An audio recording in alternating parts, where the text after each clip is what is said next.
So basically, as a result of our conversations, we started talking about a new film movement.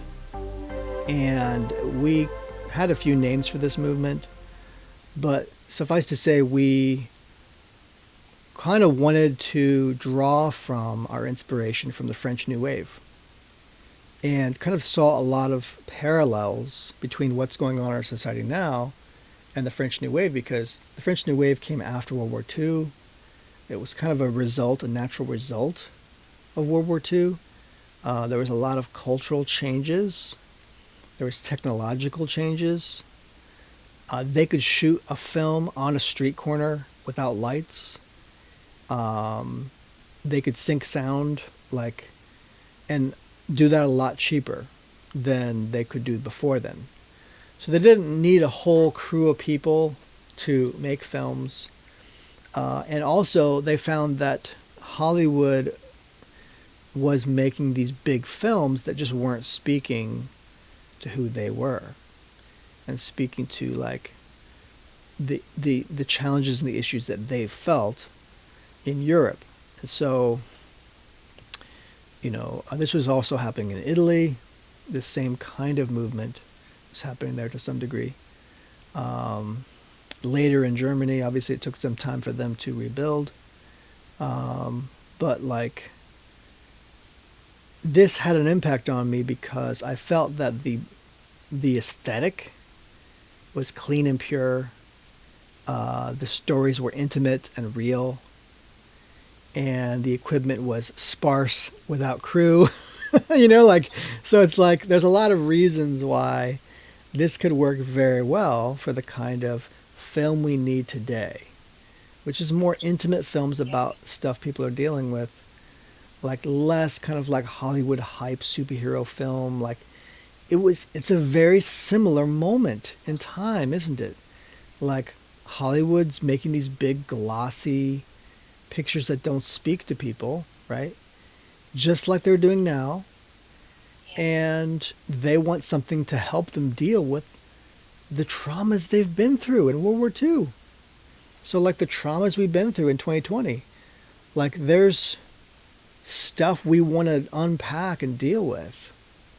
And how are you going to do that when Hollywood just doesn't care to talk about these issues?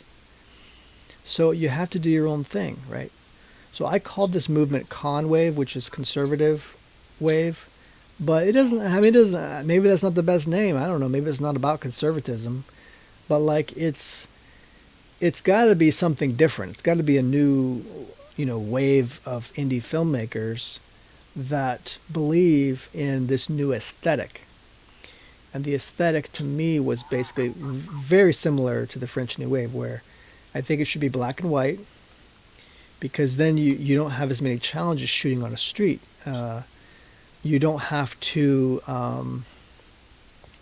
mess with stuff too much to get the right color schema in your film. You just shoot black and white.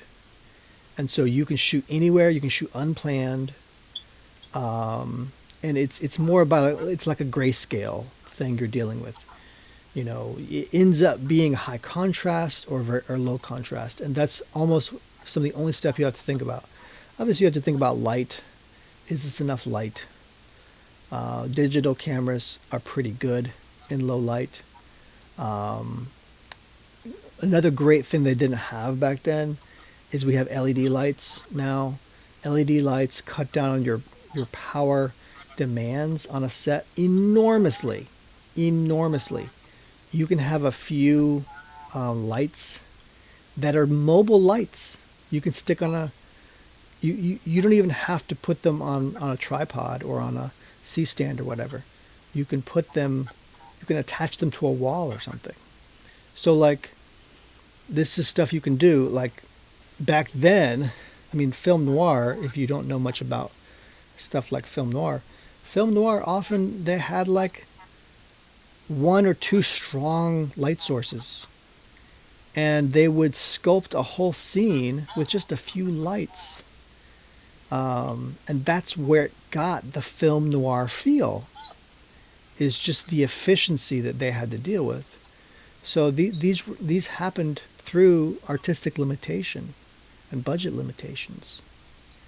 So, you know, there's no reason we can't do this today. In fact, we have every ability to do this today.